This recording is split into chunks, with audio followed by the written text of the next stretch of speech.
All right, we are getting ready for our class on body mechanics for smaller fighters. We'll start this in a few minutes. I have to go ahead and let folks know that's going on, and then we will kick this up. Her Majesty Ansteorra is doing it, and I've actually seen this class before. It's a really wonderful class, and looking forward to actually being there this time. I saw it on video, so I'm looking forward to being there in person. Anybody interested? We have a class, body mechanics for smaller fighters. You do not have to be a small fighter to come to this class. Thank you very much. You're not loud enough. All right, take your spot wherever you like. Probably over there. That's the way the sun works the best. There we go. You're not loud enough. Yeah. Not loud enough today? I think I'm on maybe. You're in view. There we go. You're just left of center. So hold on,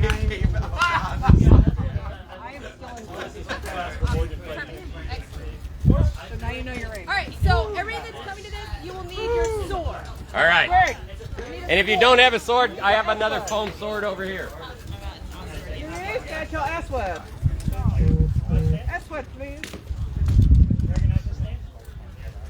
I have extra swords if you need a sword. Need a sword? All right. The breeze is fantastic. You know what? It knew I was here. We used to plow and a breeze.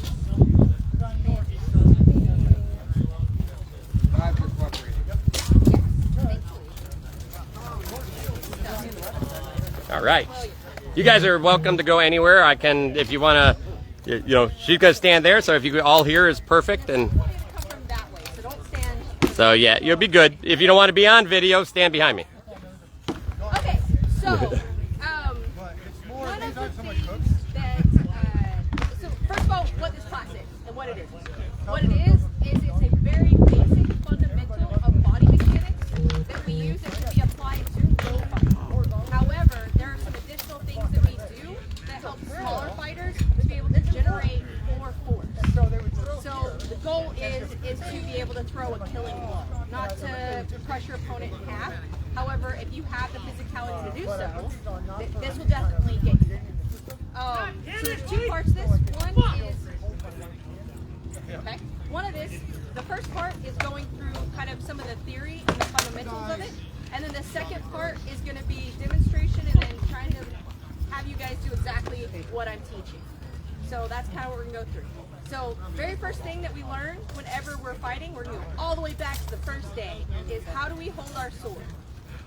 So in order to do some of these mechanics, you have to be able to know how to hold your sword the right way for this to go with your neck, which is why we also need a sword.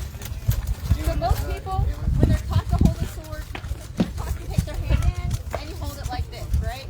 Most people. That is how most people are taught, is to grip their sword like this, and then I hang on to it tightly, usually, when you're new, and then I throw my shots with it. However, that doesn't work for this mechanic that I'm going to teach you. So instead, what we're going to do is what's called a modified saber grip on your sword. And how that looks is, I'm going to do it instead of doing it here so you can see, is instead of holding my sword like this, I am now going to turn my sword and hold it like this. So then my sword becomes between my thumb and my finger like this. You do not want your thumb up like this. If your thumb up is like this, you have the possibility of ripping all the tendons in your thumb. So please don't do that. So you want your thumb to never go past this finger. And then the rest, it comes down your palm, like so, and the rest of your fingers wrap around just to hold it in your hand. Everybody see? Good? Okay. So what that does is that gives us more mobility in our wrist and how we're turning it over and we're throwing our shot. So that's the first part. The second part is, you'll notice in my sword, I have a trigger. A lot of this works really, really, really, really well if you have a trigger. So if you do not have a trigger in your sword, I highly recommend you get one. It allows you to be able to throw shots and have your hand completely open without losing your sword. So you don't have to grip your sword so tightly. Because a lot of times what we end up doing is we're stressed, we're trying to throw a really hard shot. Everybody's like, oh, I need to hold on my sword really, really hard the whole way through. And really you don't. What that does is it's going to burn out all of your forearm muscle. So that's the reason why you're ending up, my arms are tired and so forth. This is especially true if you're new. Those of you who perhaps have been around a while, you've learned to relax that and hold your sword away in which that doesn't happen. But you do that here. So now that I have my sword the way I want it in my hand, we're going to talk about the body. This one. And I'll show you that first. So our bodies and what we've all been talking about here at Coach's Corner and almost every one of the classes, so I'm trying to watch all of this, is about body posture. It's one of the big things that you're hearing all the coaches teach about. And that's because we've learned that body posture actually helps in driving force, momentum, and your balance. It's all kind of combined. So we're going to combine all that as well in this class and talk about it. The first thing that we're going to do in order to create our new posture or how we are standing, some of us call it being stacked, and that is you're stacking your body in a way in which you're aligning your spine, your shoulders, your core, over your hips and your pelvis so that you can drive from your foot up through your body to drive that force straight into your pelvis. You'll notice I said straight into your pelvis. There is absolutely zero body torsioning in any of this mechanic. Zero. You do not need it for this. Okay? So all this that you see out here, you will not be doing any of that here. So the first thing we're going to do is we're going to take our shoulders. I'm going to take this off quick. We're going to take our shoulders, and most people have learned they sit at computers, they sit at desks, and your shoulders are rounded forward. What we're going to do is we're going to take our shoulders and we're going to squeeze them back. So all the way back to where it's really, really tight. I want you to be able to feel that so that you understand that those are the muscles who are going to have to engage behind your shoulder in order to pull your shoulders back. So we do this kind of a little bit extra right now so you can feel it. You can think of it as holding a grate in between your shoulder blades back here, right? So that's the first part, is identifying how that feels and how that works. How do the muscles glide over your shoulders? So that you can identify, am I in the right spot? So once our shoulders are back, they now must come down. Because if my shoulders are here and I squeeze like this, what do my shoulders do? They come up. And everybody's shoulders went. So now what we need to do is we need to bring them down. And how we do that is by simply taking our shoulder blades and putting them in our back pockets. So here, so when you go back here, you're now going to pull them down into here. And it looks like this. Those of you who want to. All right. So what happened when I did that with my body? My chest went from here, which is kind of pointed down, to now it's up and pointed this way, right?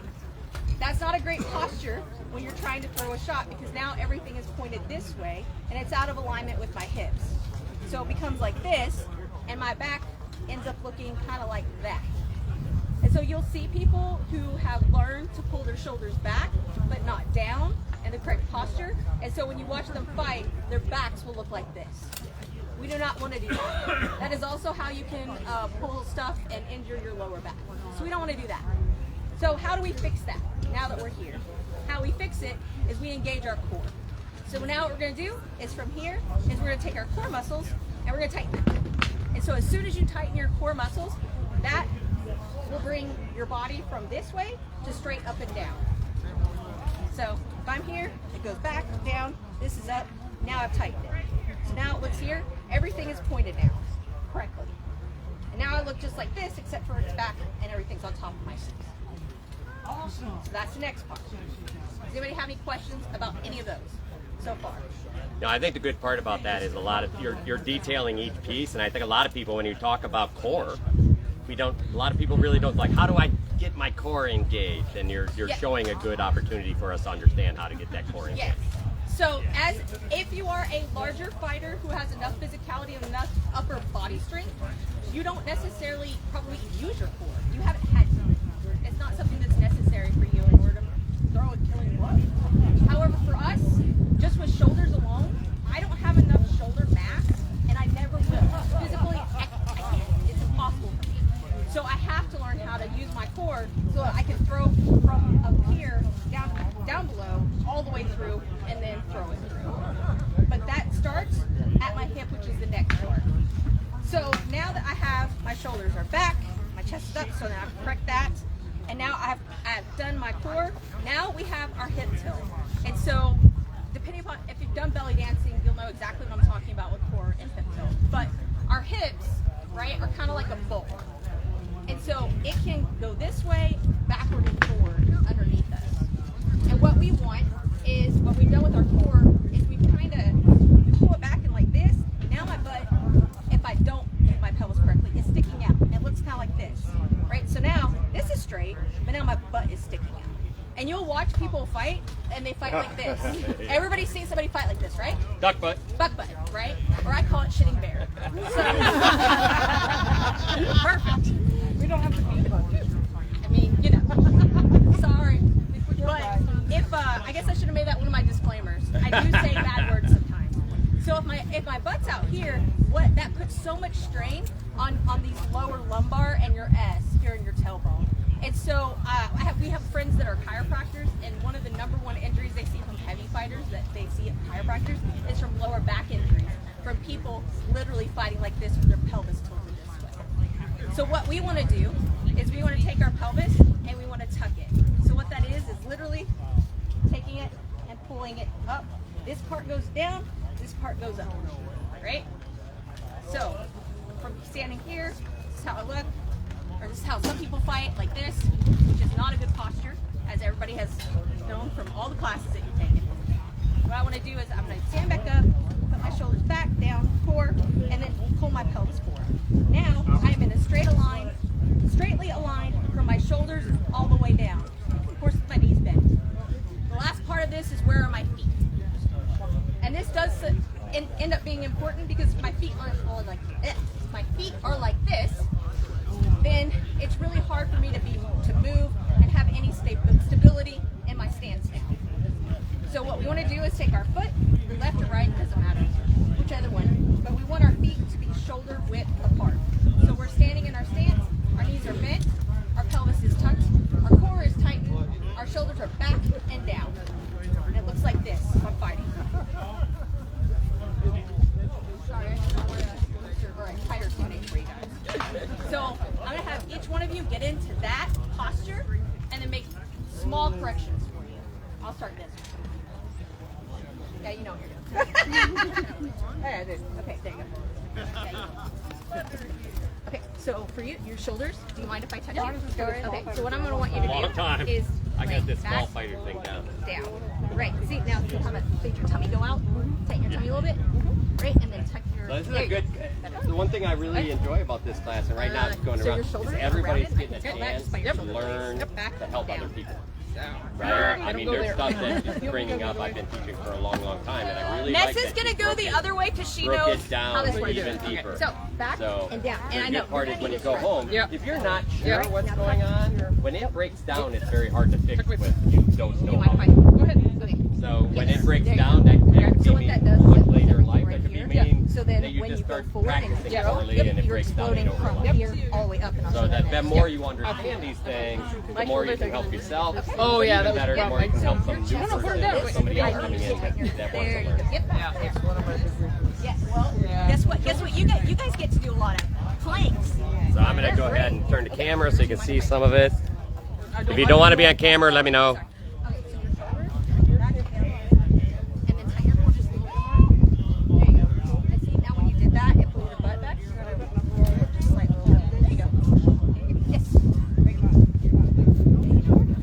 So you are actually, interesting enough, you are kind of tilted back like this. You need to take your pelvis and, so you're like this and you're hinging kind of on your knees. You need to move your pelvis, not your knees. So like I'll touch. Like your Here you are. I'm going to do something here. Yeah. Don't worry about it. Yeah. Okay? Yep. There you are. This. Thank Right you. there. And you're just sitting in those knees. Yes. But this is just changing this one. Yep. Let's do it for a second. See how that All right. goes? You ready? Yep. Okay. Yeah. See your arm. Here, we just- But that just a little bump. Okay. I was at my chiropractor getting set for orthotics, so they had me on the little pressure plate. I said, I think all it is tilting my pelvis, and it should like in my I sit so much, right? You kind of go back, So I was 60-40 in my weight distribution. As soon as I tilted it, 50-50. As soon as I did that, what happened? So just having that, I put your weight on your heel where you don't want it, right? And right now you're Want it on your heel. Like just having that pelvic tilt, tuck that back in. change it. Yep. Good. Nice. There you go. That's great. A good part about this position too, it's actually a relatively relaxed position because you're so stacked that you're not using a lot of energy, right? And you can really see that if you tilt your hilt out and tilt your hips back out for a second. You can kind of feel like if you tilt them back forward, you can feel like, oh, I'm using energy. And then underneath it's like, oh, I'm not using no energy. So, and it's real important as you fight along through time. So when you look in the mirror, do this in front of a mirror, okay? For those of you who aren't sure, so this does take a lot of body awareness. If you're not aware of how your muscles move and everything else moves, you're going to need to figure that out, and it's really good to do it in front of a mirror. So if you're standing in a mirror like this, you will be able to see the curvature in your body, and then you want to get it as in line as you can, everything. And then you need to start practicing getting into that stance. So one of the things I did to do this is I literally would walk around at home, stop. Great. Walk around at home, stop. Great. It looked really funny when I did it at work, but thankfully I work in an office where nobody is there, so they didn't. It does take a little bit of time to get into this. So once we're here, we're in a good posture to be able to throw and generate power. If at any point in time your posture breaks forward or it breaks back, this does not work. It immediately what it does is everything down from where you break at no longer generates power. Can I ask a question? Yes.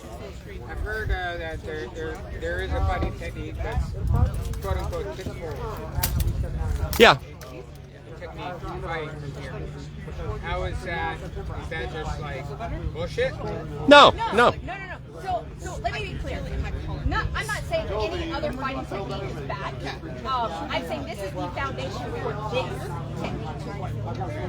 That technique probably does work, but you're going to have to do things very different from how I'm telling you. So this is a foundation built specifically for this technique that was created. Did you get your... Where'd she go? Oh, she's back there. Okay, Nessa. All right, fantastic.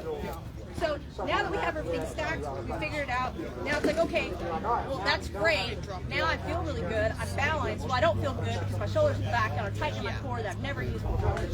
And this feels a little funny, but okay, now what? So now what is when we start seeing our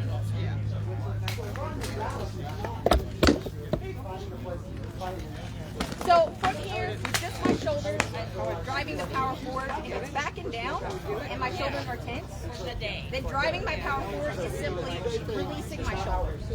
It's not throwing everything forward from my body. It's releasing my shoulder from this tension. Because once it's not under tension, where does my hand go? It immediately goes to the back. Do your shoulders under tension? Let them go. Where does your hand go? Right? If it's down and back, and I release it, it's going to come up and eat you. Right? So that alone is already pulling yourself back, and then when you release, your hand's coming forward, as is your whole body. So when we're talking about the motion that we want everything to be driven through our body out and through to our opponent. Right? Okay. So from here, the next part is how do we throw, let's say, a flat step. Flat step is very basic. Everybody learns it. First thing you learn typically, other than holding your sword. So if I'm here and I'm going to throw my flat step, a lot of people who do the twisting, turning, throw it like this. Your elbow becomes somewhat straight, right? It's a very loopy throw. Generate that power. Sorry. Okay, so that is not what this will look like. Instead, what we're going to do with our shoulders backing down is our elbow is going to come forward across our body, and then our hand will follow it. And when we land, our palm will be to the sky, and our elbow is still being bent, and what we would like it to be a 90-degree angle. So, slow motion looks like that. And it hits the blade on, and very flat snap.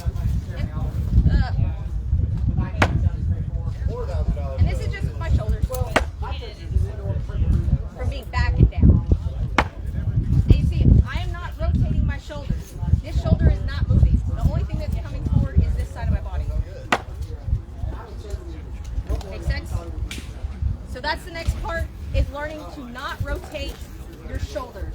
Your shoulders are not connected. They are two separate things. So when I throw, my shoulder doesn't need to go back in order to go forward. I could stay completely to you, if you're my opponent, and throw straight at you. That way your shield doesn't. Correct. This eliminates shield opening. It eliminates movement and being out of place. What it also does is once I'm here and I've thrown a flat snap here, where am I already have my block in place. Not only that, but all I have to do to recover is either if I don't want to go to hang, is just come here or wherever, come back in the guard, whatever, or reverse. Or if you want to, since you've thrown here, you just turn your elbow over, and now you've thrown an offside with base. You're reset. Very easy. So versus if I'm going to throw a flat snap going this way, I now have to reset my body in order to rethrow, right? Coil back up, do that. There's no coil in any of this. It is all on the muscles going forward. So that's my shoulder, how I'm going to do my flat snap. The reason why the 90 degree with the elbow coming first of all, one of the things that we see a lot is injuries in the elbow with some of the styles. And that's the straight on tennis elbow and a lot of other problems. None of us have ever gotten tennis elbow from doing this at all, ever. Not even a little bit. And the reason why is because it doesn't put any pressure or any damage or any strain on this joint at all. So you're saving your elbows a lifetime of pain. And tennis elbow, yes. But what has to happen is your elbow must go forward and then your hand opens. Because that is what is driving it and allowing it to land flat. If my hand goes first, then what is it behind it? My shoulder, my elbow, my body is not behind it, my hand goes first. It's just straight from my hand, I'm arming it in. So if I'm throwing with my elbow and then my hand goes, my whole body is here and then it goes out through my hand.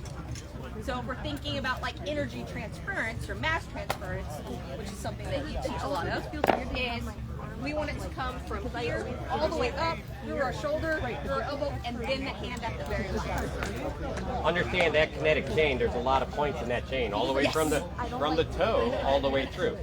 Stronger people don't need to. If you get a chance, look at her Grace's Helga's video. She talks about this. She does a wonderful job at it. But for a large person, you probably get away with a few points of your kinetic chain. You may be able to just throw from your shoulder and throw hard, right? If you're big enough. But when you're smaller, the more points you connect, the stronger your flow gets. But that takes timing. So having good timing through all your throw, you know, it's like a dance move, right? If you break that dance move up, it's one piece at a time. That's not a dance move. If you blend them and flow them all together, it becomes a dance move. That same thing happens in the kinetic chain. So the key is the more you work at that, the better it is. Here's the positive side. Big people, once they lose power when they get older, or they run into injury, they haven't learned the kinetic chain. So they're at a point where they have to learn something new. So and in that vein, we've had people within our kingdom who are very large individuals who lost a lot of weight, became very small individuals, and suddenly they couldn't throw like even a two because they didn't have just that twisting mass to put behind it. So they're having to completely relearn how to fight because they changed their body size so drastically. So, and Ms. Grace is absolutely right with kinetics. If you are a smaller fighter, you are going to have to be technically more sound, and you're going to have these kinetics in order to throw a killing blow. Yes. Okay, perfect. So the next thing that we're going to show you, and Nessa is so kind to bring me my chair here, is in order to get this right here, you also have to be able to pull your shoulder back, right? So 9 times out of 10, nobody has the flexibility to do that. So one of the things you have to be able to work on is your shoulder flexibility with this. It is incredibly important to be flexible in your shoulder and your wrist. So if you can't hold your hand like this, like all the way back flat, you put this in it and it's level. And this is, we do this with 10-pound weight.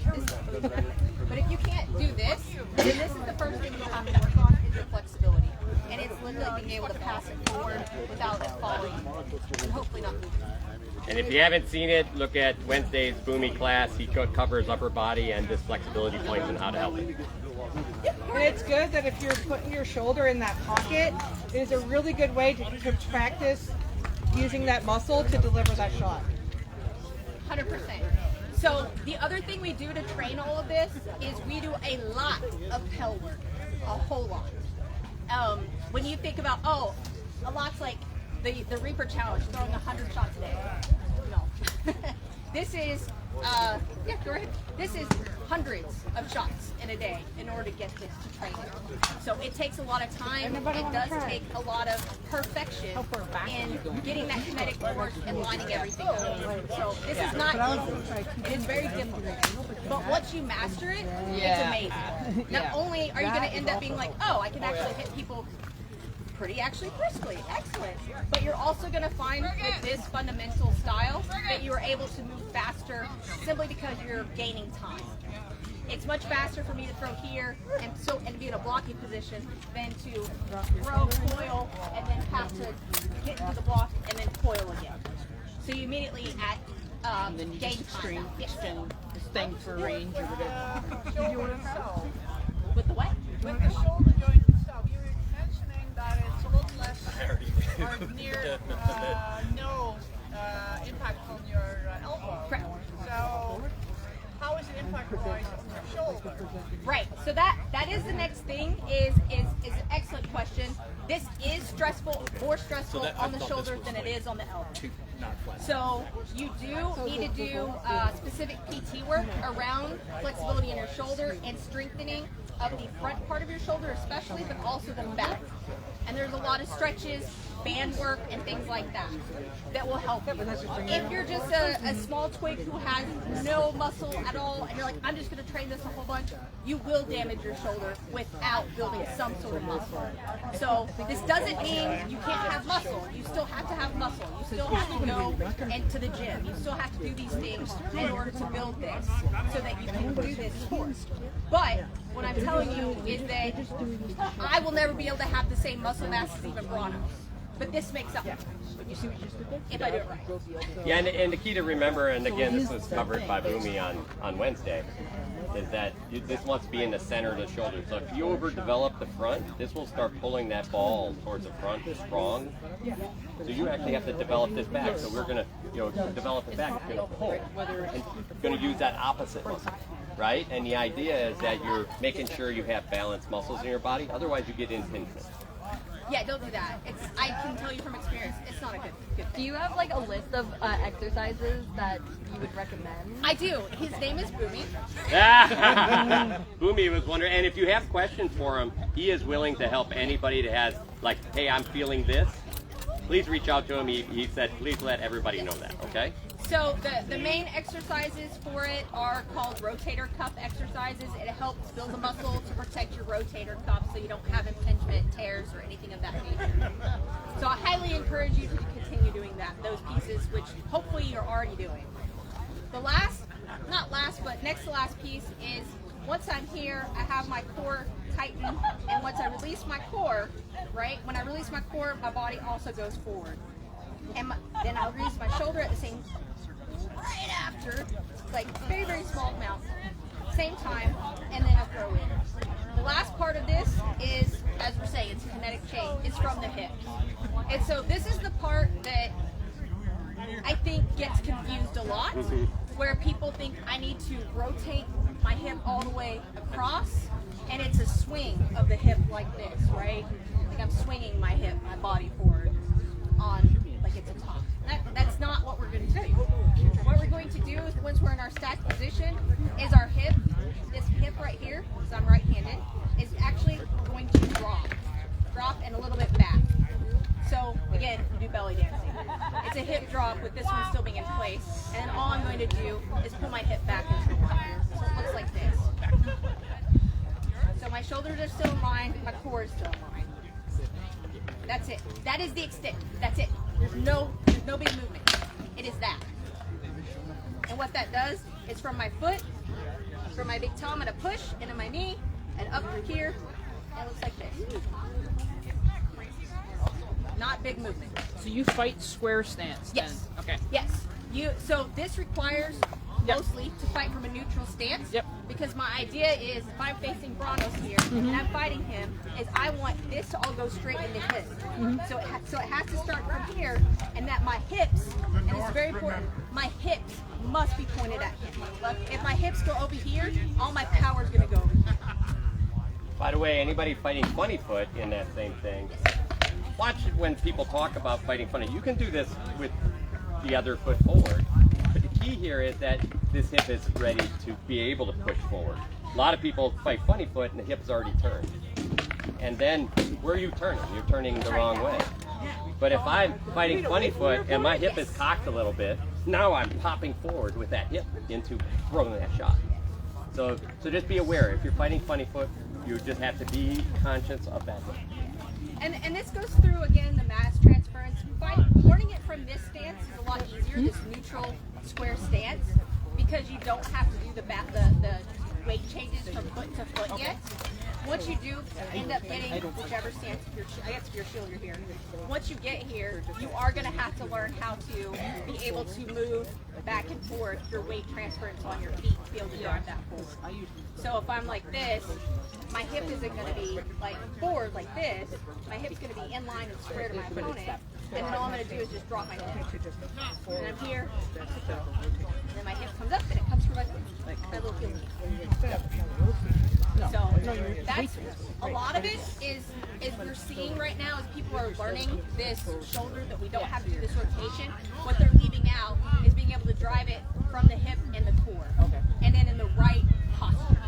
If my posture's broken forward or backwards, again, it's just going to be your arm, maybe a little bit of your shoulder. Any questions about any of that? Yeah. Yes? No, I think. They're talking about it. Got it. Yeah. All right. I have a question. Yes. Talking about the hip from core to your shoulder. And that your core is either tight or loosen. It's tight. So before I throw, it's going to be tight. What I'm going to do is when my hip goes through and pushes it forward, I release it so that it relaxes and I throw forward. And usually what's happening in all of that, so tension will hold your body and make it actually harder for you to throw a blow. And to breathe. Yeah. And to breathe. And I keep people in, we have a tension class later, and I keep people in tension all the time so they get less air. The key is, you notice all of this is relaxing. Go ahead and grab your weapon and throw. All this is relaxing until the point of contact. So if I'm going to throw a blow, I can be completely relaxed. I just come under tension momentarily in order to throw the blow. But once it goes through my body's completely relaxed after that. So here, now I'm under tension, now I'm throwing. Now I'm not under tension. That's something. My body doesn't have to be constantly under Tiny tension. piece, right? That's It's just that very- one point. Very, very small amount of time that you have tension in your body. That saves your muscles. That saves, if you're tension and you're like, oh, I'm so tense, you cannot breathe. Your rib cage and your muscles and all this doesn't allow you to breathe. That's the reason why we see a lot of newer fighters, they're unable to breathe. It's not because, well, they're winded or they don't know how to breathe. It's that, oh my God, I'm fighting Branos. Oh my God. And they tighten everything up and they're all tense right here because they're like, oh, he's going to hit me really hard. Oh, he's just going to make me dumb. Just one shot. And they don't breathe because of that. So learning how to be relaxed 90% of the time and then 10% of the time intention to throw is very important to that. It also lets us last a lot longer than our opponent. So if I'm a small person and I'm fighting a much larger person, most of the time those larger people are not in the best of shape out here. They're not really. And so I end up it helps me out being in shape, being small, and not being under tension, so that when I do fight, I can fight much longer than my opponent. And when somebody's holding a shield, and they're up here and they're in tension, and they're a big person and they're not in shape, it eventually is going to come down. I will never have that problem. I don't really get tired fighting anymore. Simply because I'm never in tension. I'm just standing here, chilling. The other piece with tension to remember is that if you're in tension and you have to move into a different position, you actually have to relax that tension and then go into a different position. So, and I'm talking a larger tension level. We all want to be in a little bit of tension fighting. We can't be totally relaxed because then we have to actually build tension in our body to get to a point. So, you know, here I am. This is tension for me. My hand is ready to throw, right? But I'm using maybe 10, 15%. I'm really relaxed, you know? And here I am, I'm nice and relaxed. But if I'm here and I'm holding tight and I'm at 50% tension and I wanna throw that leg shot, I have to release and then change. Well, all of a sudden you just told your opponent something, right? And remember Abranos' tension class later today? Yes, please take that. You will find it very, very helpful no matter what size you are or height. Yes. I have a question about the thing you mentioned about changing the grip. Yes. Do you change how you make the sword handle to Yes. accommodate 100%. that? Yes. Let me show you. So my sword handles, I have the size of probably about a 6-year-old hand. It's very small. So most sword handles that people have on their swords, I can't even grip because I can't close my hand around. I can't hold on to it. So instead what we've done is this is in an almond shape.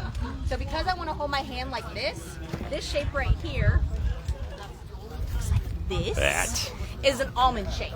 And so by an almond shape, I mean the fat part goes here and then it tapers into a little bit smaller forward in my hand. Oh, yeah, now what I'm doing. Right. Now you feel it? And now hold it. Now you're able to give direction and, right? You have way more control over the blade and where it's going. Also, it doesn't rotate in your hand quite as much. Yes. It also doesn't rotate, so you're not having to hold on to your sword to keep it where you want it. Yeah. Which means you have better edge alignment and all of those things. You need to look at it, or if you want to look at it after class, I'll pass it around. You can take a look at it. We're definitely going to do a few things after class so everybody can get a chance to throw some things. Absolutely. All right. Yes. Again, the question with your sword and grip, you recommend finger trigger or one finger Yes. trigger? So we do not use one finger triggers because it ends up putting too much pressure on the finger. Weakness. Especially when you're blocking, if it pulls on it or if it comes out of your hand. So we use 2 fingers. That way it doesn't put so much pressure on just one joint. You have kind of a little bit more control. 2 or 3 are fine. I think most of the people that do this do 2. There's a couple of doing 3. So it kind of depends.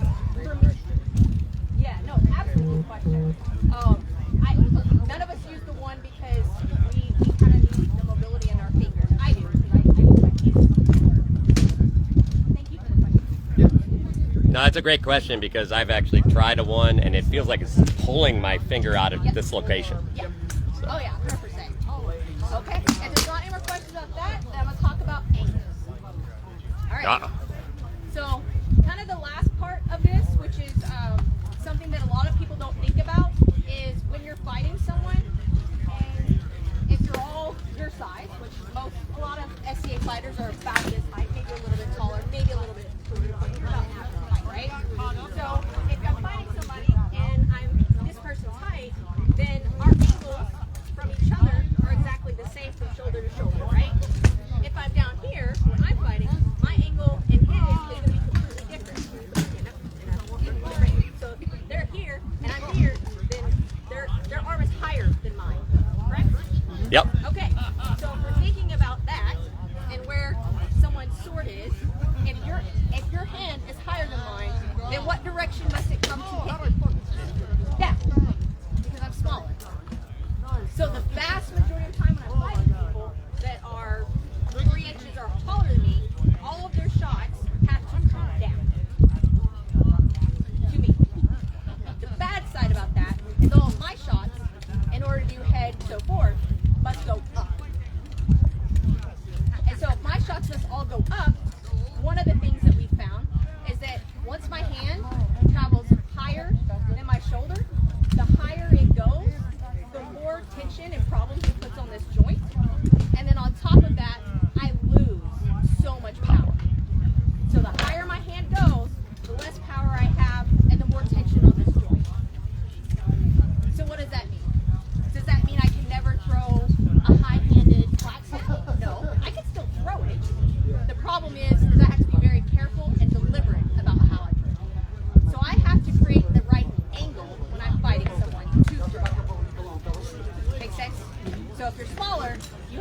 everything is up, almost. Everybody up. I mean, relative. Whereas if you're taller, everything is down or equal. So all of you who are around 6 foot, you don't have this problem. This isn't something you think about if somebody has to go up or down. You're just straight, or maybe down to hit them in the leg. But it's not really something you have to think about. When you're shorter, you do have to think about that. So that's the bad side, is I have to throw up. So now I have to completely design how I'm fighting around that unfortunate issue. Which means I'm not going to solely throw this and try to kill everybody with a high-handed flat slap to their face. Or even an offside, which is even less powerful, right? No way.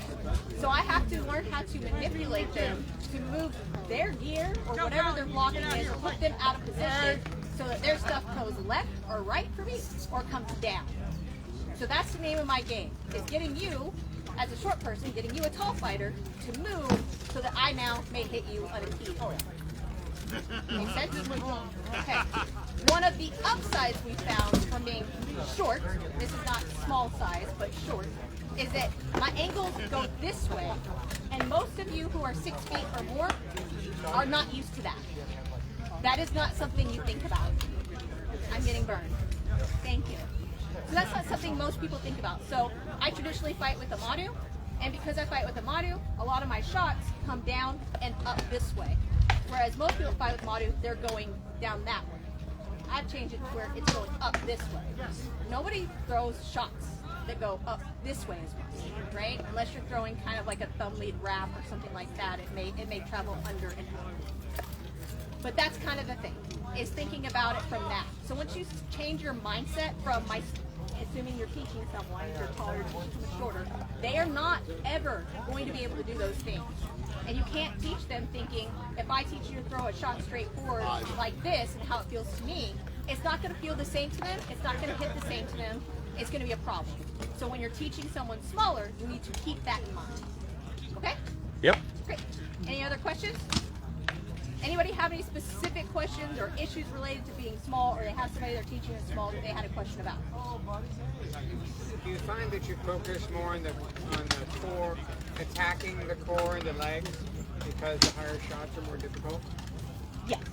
Again, when I was first starting off, I just did what everybody else did, and I realized very quickly that that was not successful. And so, yes, essentially from wherever the person is for about here down is all good for me. This is where I want to hit them. And so again, I had to learn how to change my game to fakes or whatever, or get you out of position, or timing, which is another class that you guys Yeah, it's right after yours, actually. Yes. So timing, I have to learn timing in order to get this person that if they're right here, right, and I want him to just twist his body like this, a little bit that way, I've got to do something to get him to go that way, so that now he can come here easily. Right? So you do have to start thinking about that, and that does become very important. You can't just sit there and be like, I'm just going to flat stuff and hope for the best. That doesn't work out so well.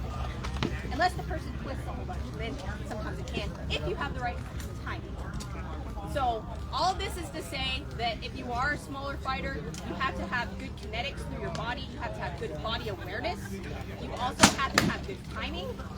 And so as you can see, there's a lot of things that you have to have in order to be successful that is a little bit more than what your average SCA size person has to have. So hopefully I've been somewhat helpful. Oh, yes. Sorry. Do you find fighting in close? No.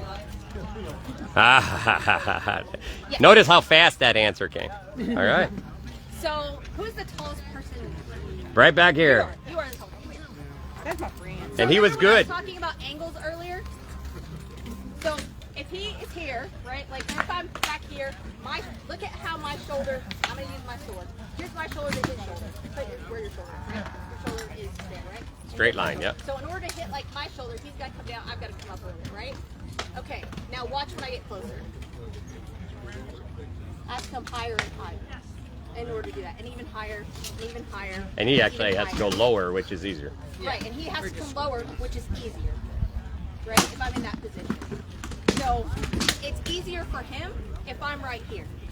He knows exactly what he has to block. He doesn't have to worry about me coming over there anymore, right? He doesn't have to worry about a whole lot of stuff. I have to worry about him coming down to a point where if I'm here and he's going to throw over me, Oh. which if I'm core to core, now I've got to come all the way on this crazy like ride. And even then, sometimes it doesn't matter. There's nothing I can do. I'm too short. I cannot block it. So no, I don't want to be core to core with anybody that side. Nessa? Yeah. But we'll be all up in each other's business because that is an equal playing ground. But with someone like this individual, it is not. Thank you. I have Right. Yes. Go ahead. So I get hit in the head a lot by people who are like super much cooler than me, and I'm struggling to like keep my shield up enough to block all those. Because everyone says like you can kind of press your shield arm here, but I'm like, nah, my shield arm needs to be up here, Right. and then my arm gets super tired. Is there a way to make that not suck? Yeah, there is. It's called first, don't fight with the shield. Sorry. No, but number two, well, you know, I do a lot of theoretical stuff. That's okay. So what you can do is take a look at where does your arm need to rest comfortably on your shield to put it in the position you need it to be in, and then strap it there. Hold on, I'm gonna grab a shield. Okay, Ross is gonna grab a shield. I'm assuming you're using a strap as the way that you are holding your arm. Yeah, and either or, strap for this. This is all about area. Shield is about area. It doesn't matter if you strap or hand strap. There's different things we can do. But look, from out here, and I throw high, right at this point, still could drop the shield more, right? Still not hitting. But what happens is, again, once I start getting in, then all of a sudden we have areas that there's a lot of more openings. So just be careful when she said that this is the bad place for a small person to stand. So range becomes a big thing for you. And yes, you got to cover some range to throw a shot, but that's a lot easier than holding your shield up for the whole battle. Does that make sense? So what I would do for you is I would take a look at your shield placement, Your and handle, where it's especially. at, and your hand where it needs to be in order to cover that for you. And then you need to learn how close to close in that place. So it's going to take a lot of body awareness for you, which is why I say put it on, look in the mirror. What can you see?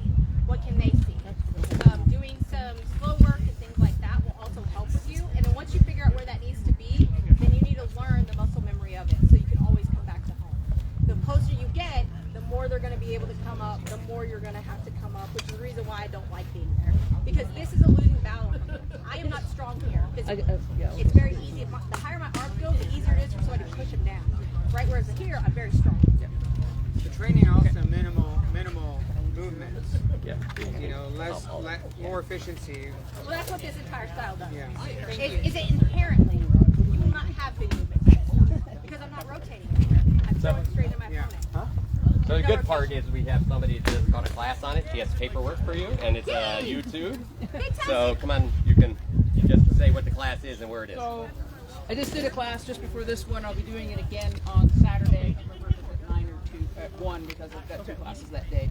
But I go over exactly what you're questioning. How do I strap my shield so it's comfortable for me and gives me good protection, right? So I'll give you the class notes. Thank you. And you can find that in the Pennsic class schedule, right? Yeah, so it's in the Pennsic class schedule on Saturday. Okay. Or you can come over and chat with me after this. And Exactly. I'll go over it. But yeah, I talked a little bit about the mechanics. How do I strap the shield so it's comfortable for me and get my protection? Those of us who use shields. All right. There we go. All right. So you pretty good? Yes, good. So thank you all so much. I'm here all week. If you have questions, feel free to ask them no matter what. Or if you want me to look at your stance or how you're throwing, is this right? Is my posture right? I'm more than happy to. Unfortunately, I'm kind of injured, so I can't fight you. Well, I shouldn't fight you. Yay! But I'm more than happy to help. If you have any questions, feel free to hit me up. If you don't see me, Duke Sven back there and sitting down. Sven, wave your hand. You can also ask him questions. He knows all of this, and Branos knows pretty much all of it as well at this point. He's heard it so much. So thank you all again. I hope you have a great work. Great stuff. Great stuff.